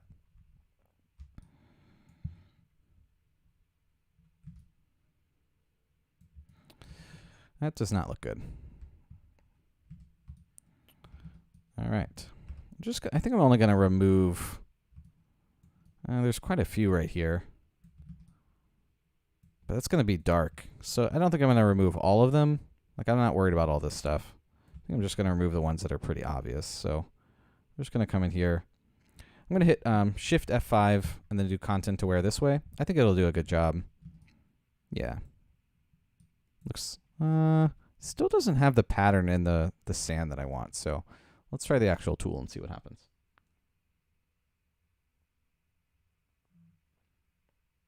This spot. It was definitely the busiest spot I went to photography-wise. What's really interesting, actually, is...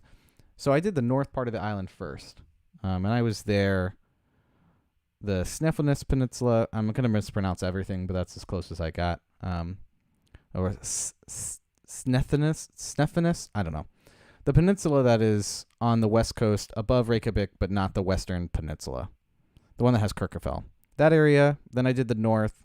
And there was very few photographers. I don't think I ran into another photographer that to me was obviously a photographer for like a week. That whole north part of the island. Then when I get to the south part of the island, especially here at Stuckness, quite a few photographers. Definitely way more photographers in this area on the south part of the island, which I kind of expected. Would I say it was busy? A few nights there was a few people, and then definitely there was one day where there was like a few workshops. So that part was definitely busy. But for the most part, didn't run into a whole lot of photographers on the trip. Both James and Nigel Danson were actually there at the exact same time, but I just never crossed paths with them. But they literally were taking photos on the beach that I was at the day before, which I thought was funny. So, okay. I don't know if this is actually... It doesn't seem like it's adding the pattern of the sand in. Oh, that's not what I wanted. Zoom back out. It doesn't feel like it's adding in this pattern right here. But I guess that's not the end of the world. Let's remove this one as well. I think I'm just going to use the content aware this part instead of the tool. I don't think I need to use the tool. I think it's doing the same thing. See, that looks terrible. No, that is awful. What is going on? Oh, I know why. Okay. I didn't combine those frames together, so it wasn't using very much. Okay, that looks much better. Good enough.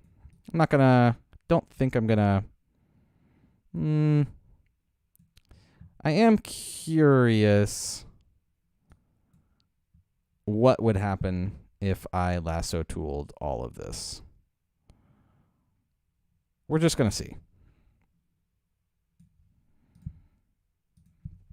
If it looks terrible, I'm not going to do it. Maybe I'll spend a little bit more time on those. But, oh, darn it. I did that thing again where I didn't combine those layers. I really just want to remove these footprints that are obvious. Oh, actually, I could just go up this way and see what happens. I don't think this is going to look great, but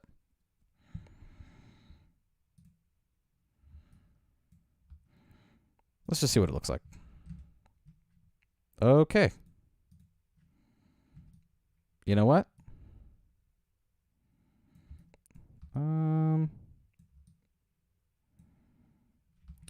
It doesn't look bad,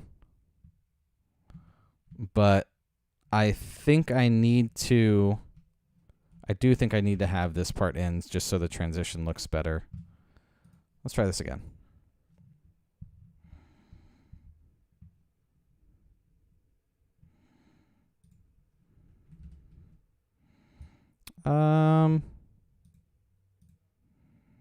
Not in love with the... Well, it does look a lot better. Obviously, I need to redo this. Where did it get that from? Oh, up there.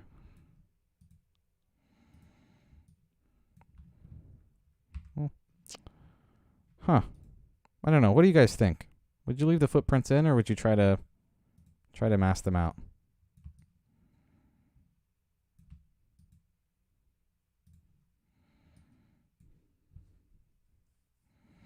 I think I'm going to try to get rid of them. It's going to bother me enough. I don't think this image is like portfolio worth, well, I don't know. This is one of those images where I'm like, it's just too simple. And then I continue to come back to it and I was like, you know, I like it simple. But I don't know. Sometimes I got to fall in love with an image after a while. So I'm going to try to remove these because I might as well. I'm not worried about those little spots so much. Where do I start from here, though? Because I don't care that there's dirt mixed up. It's just being able to see a footprint that I don't really want, right? Like this giant thing. Let's try a smaller spot. Let's try this first. And then build from there and see what happens. Oh. Okay, come on. There we go. See what happens.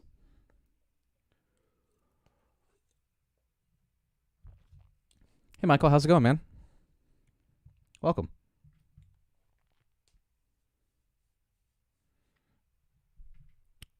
Yeah, I agree, Stu. A little more control, not trying to do it all at once.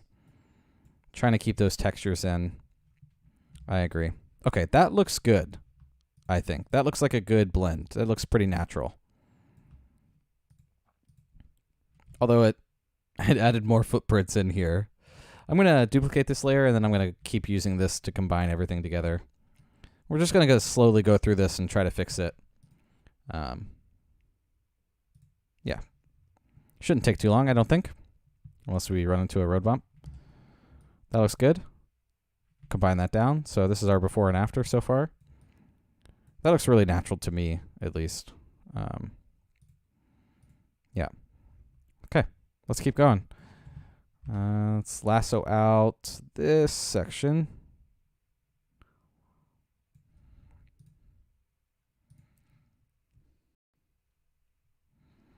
Let's see how this looks. Okay. It's not perfect, but again, the weird thing is like, because I mean, you notice naturally, so let's go back to the original image. Naturally, it goes from these textured portions to non-textured portions pretty easily. So it being a little smoother here, I mean, could be like in reality, so I'm not too worried about that. This section might be harder since there's reflections, but let's try to get rid of this first. But now that we're working with such a small section here, let's just keep going. Let's see what this looks like. I'm going to try this way instead of you opening up the whole tool. Nope, that just didn't work. So let's try this giant section here. Yeah. See what happens.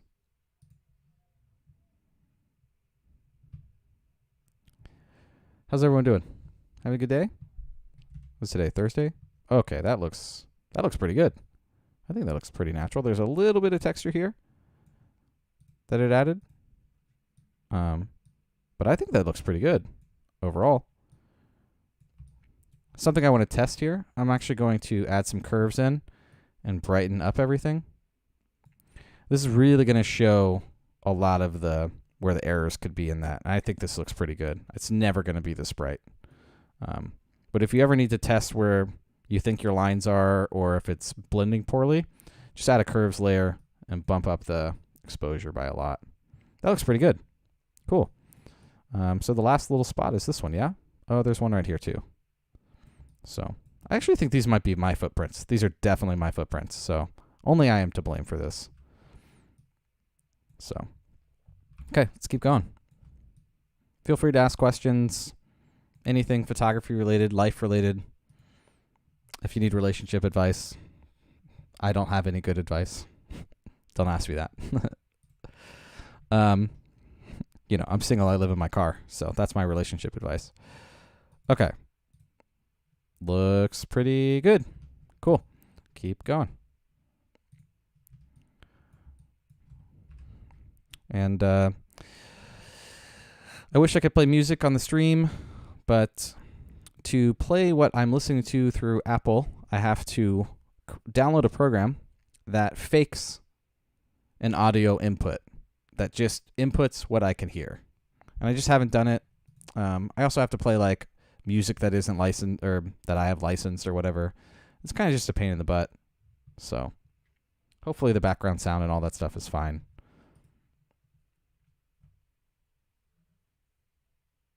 What's my favorite color grading technique in Photoshop? Favorite color grading technique? I don't do a lot of color work in Photoshop, to be honest. If you're talking about stylizing my images, I pretty much do all my stylizations in Lightroom. But a lot of my work is, every once in a while, I'll color an image differently. I didn't like the way that one looks. Let's do this again. I'll color an image differently, but for the most part, I don't do a lot of grading. Unless you're specifically talking about video, then I color grade a little bit. But even then, I keep things pretty natural, and I don't do a lot of, blue and orange tones or anything like that. Let's try this one more time.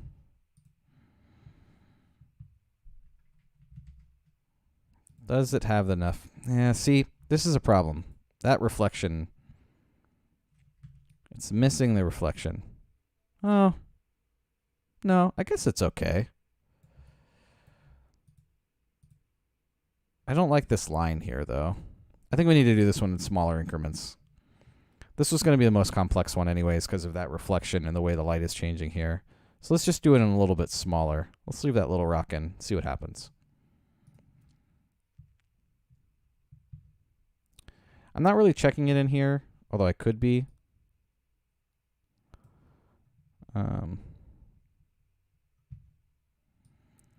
We might just need to get a little more precise and remove. Can I zoom out of this some, please? Thank you. I'm asking it like it can hear me. I think we should remove some of this bottom half because it's too dark, and see what it does. I really want it to focus on those reflection spots. Okay, that looks a little bit better. I think that looks a little bit better. And that's not what I want.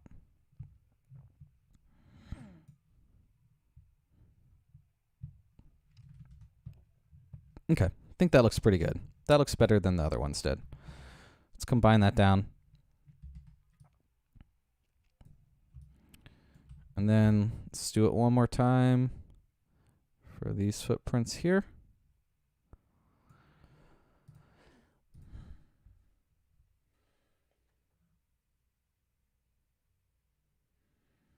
What I'm listening to influencing my photography? I don't think so. Weirdly enough, I think that a lot of the times I put music on for the mood of where I'm at rather than putting music on to influence what I'm shooting. I don't think my music actually influences how I edit or shoot, weirdly enough. No, not a stupid question. I think a lot of the times I put music on for like where I am rather than putting music on to inspire me on like what I see, if that makes sense. But a lot of the times I can't listen to music while I'm filming and stuff, so sometimes I'll listen to music while I'm shooting. All right, that looks pretty good. Sometimes I'll listen to music while I'm shooting, but a lot of the times if I'm filming myself and stuff, I can't really be listening to music. All right, this is our before, our after, before, after, and that's looking pretty good. Do we want to remove the ones up here? I mean, I guess if we did all that work, why wouldn't we, right? So let's might as well remove, even though these don't look like footprints, I know they're footprints. So let's see what it looks like removed. I actually think leaving these in would be fine because you can't tell they're footprints. That looks terrible.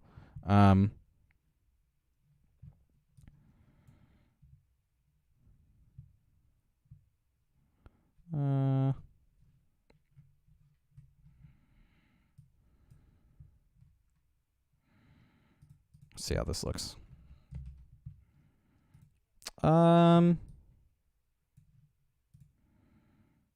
No, I kind of like the footprints thing right there. But maybe just removing Maybe just doing, like, removing this and then leaving everything else in. Let's see.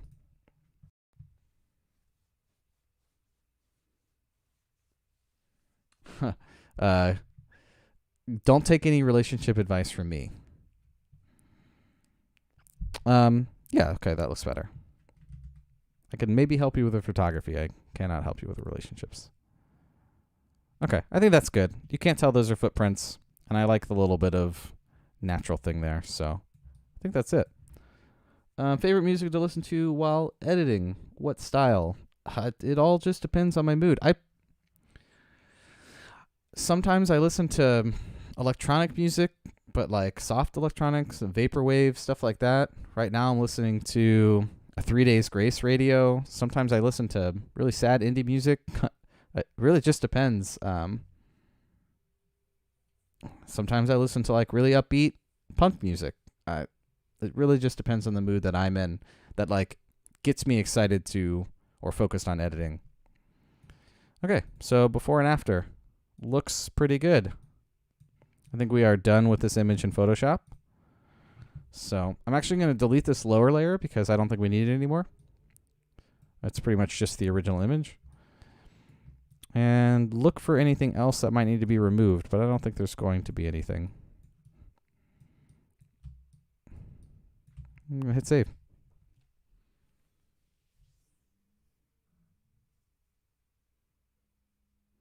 Step-by-step instruction. Yeah, so for me, good luck. That's all I'll say. What cheap lens do I recommend? What camera are you shooting with? And what do you want to shoot with it, Martin? All right. Go back into Lightroom, and here's our image. Here's what we started with. Here's where we're at. Looks pretty good. I like what we did. All right, the first thing I'm going to do is fix this horizon. So just going to use the angle tool to basically draw right where it should be. I want to move it to as far left as possible.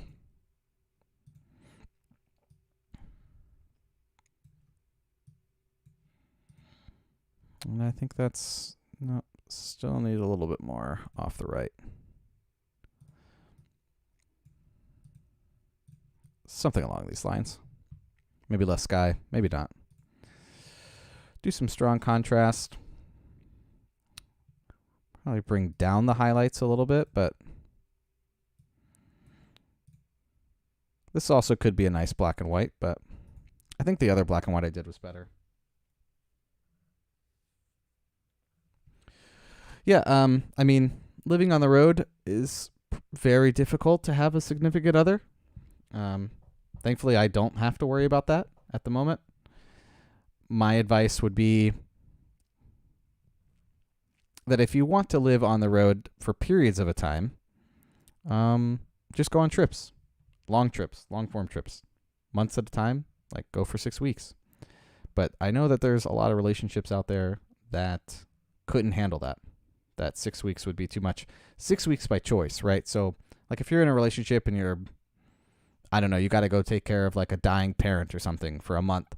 Like obviously that'll probably be fine. But if you're leaving for 6 weeks to go shoot photography, your significant other might not be okay with that. So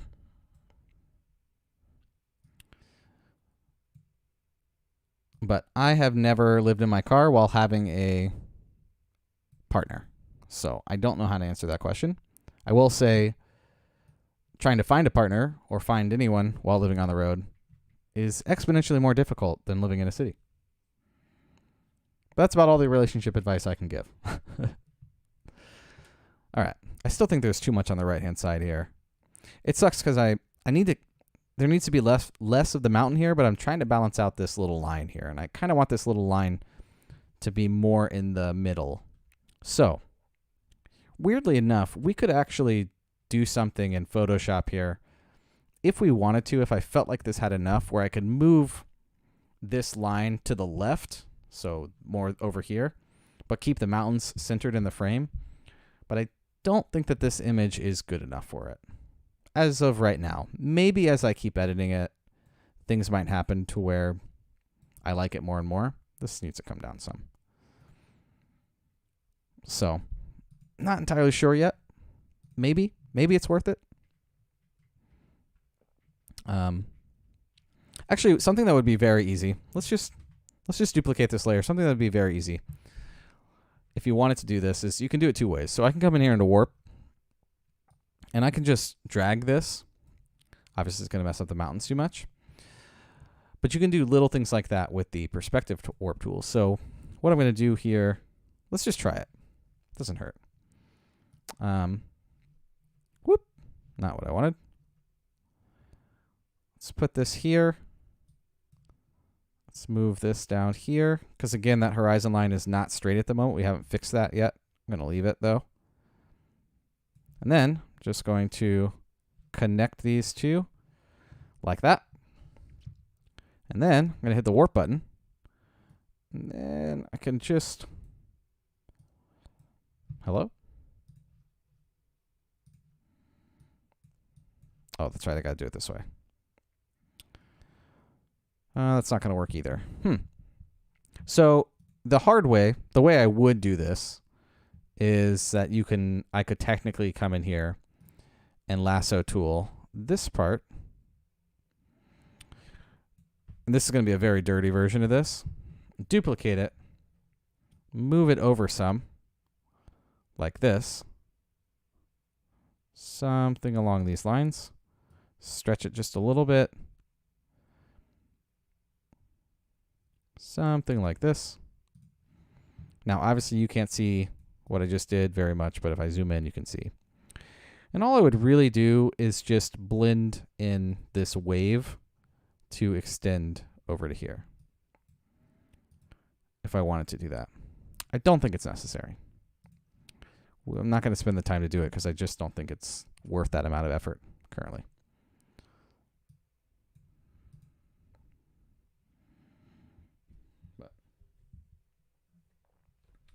I have a Nikon 7100 and I shoot basically everything: landscape, street, portraits, video, whatever.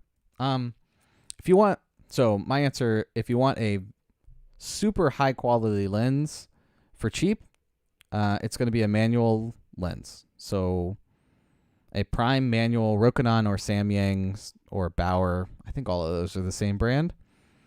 The image quality of those is absolutely absurd for the price, but they're not autofocus.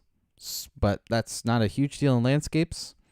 It's also not a huge deal in video, especially on a Nikon 7100, because I know you're probably not using the autofocus all that much in video, but you might want autofocus for the other things you mentioned.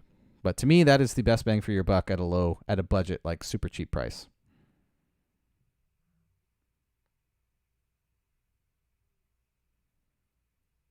It seems like it'll be years until I can take 6 weeks on a job on the road or just peace out to make pictures.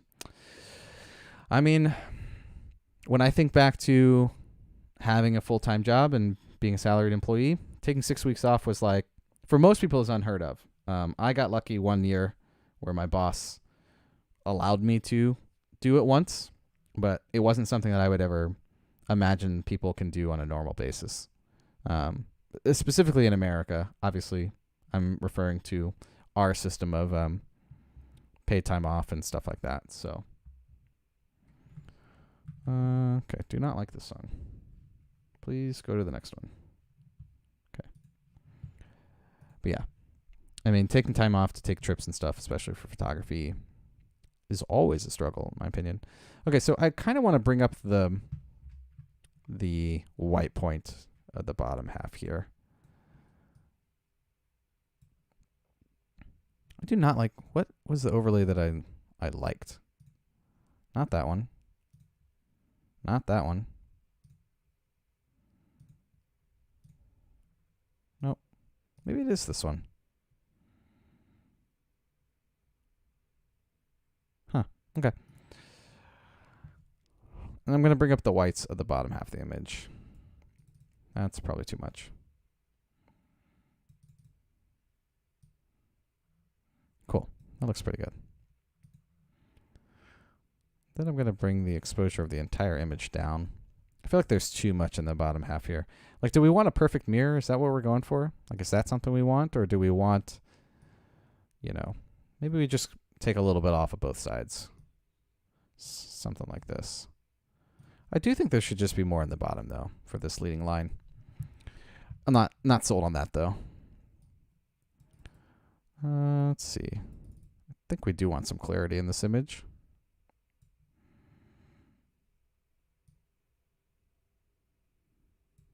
Need to bring... It was definitely a little warmer, a little glowy. I think this is pretty close. Definitely need to add some sharpening back in. But I think this image is close to done for what it's going to be. Simple. Probably makes a nice background, if I had to guess. Is everything in focus here? Yeah. Remember, I was walking and taking pictures as I was doing it. So, yeah, I think that's where I'm going to stop on that image, and I'm probably going to stop the stream. But I'm going to hang out for a little bit. So if you guys have any questions or, you know, I'm going to give it another 5 minutes, chill for a little bit. It's pretty clear we need another Q&A video. I can do that. I can send out the message, see if anyone wants to ask any questions.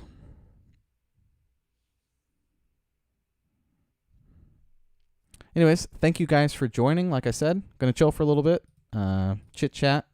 If you want to keep talking, asking questions. Did it get brighter in here? Got brighter in here, right? I don't think I was this bright when I started.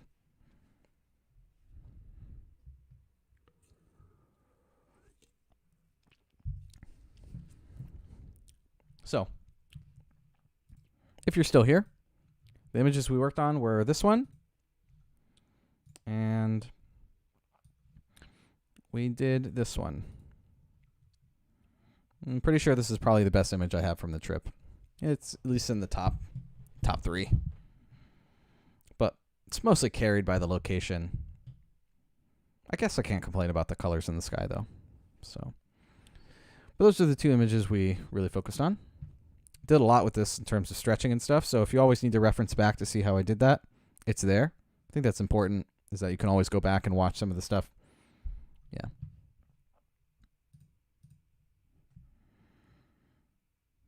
Of course, Michael. Anytime, man. Well, when I can stream, which is not anytime, but when I do stream, that's how I tend to do things. Just see the process. Thanks for joining, man. Thanks for anyone else that joined in or donated or...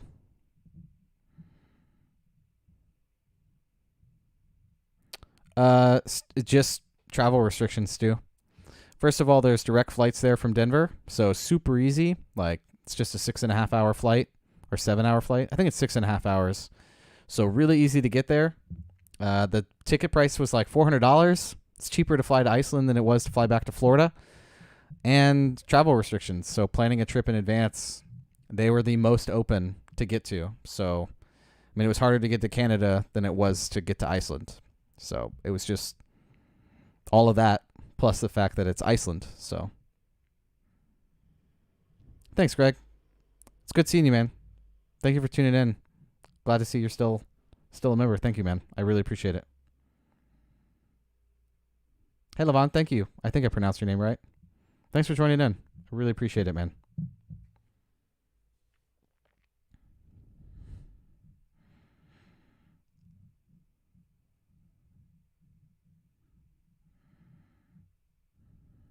Thanks for tuning in, everyone. Really appreciate it. This has been a fun stream. I feel like I was a little more active for this one than I was the last one. It's hard to talk through everything while trying to also think about what I'm doing and making mistakes, that kind of thing. So yeah.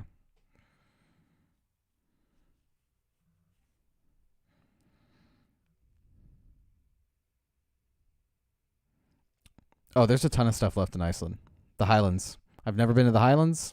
I'm probably going to try to go this summer. Maybe. I might go to Patagonia. I don't know. It really depends on this COVID stuff still. So, we shall see. But if things are still kind of locked down and Iceland is still open, then I'll probably go. the Highlands of Iceland are like, there's so much still there to see and do. Yeah. And conditions are different, right? So like I was here when it was kind of snowy and stuff like that, and midnight sun is magical. So hey, Levi, thanks, man. Thanks for joining in. Thanks for listening in. Really appreciate it. Hope you're doing well. Thanks for the support. Continued support. Really appreciate it.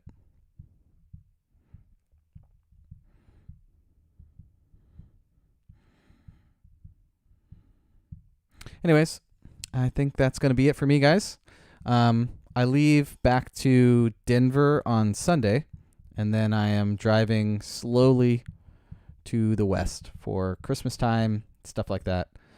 So I will not be able to stream until, well, I won't get to Vegas. I don't know when I'm getting to Vegas, but it'll be probably at least 3 weeks, and then I have to see if the internet is strong enough to stream there. But if the internet is strong enough, then I will be able to stream. I just have to test it out, see how it is, go from there. So thanks for tuning in. Thanks for joining. Thanks for the donations. Thanks for hanging out. I will see you guys again on the next one. I'm going to try to, I think the next stream might be a user-submitted stream, so submitting photos that I edit on stream. And I might even make a video about it, or do something along those lines. But I'm going to try to do it really ahead of time so that people can submit stuff.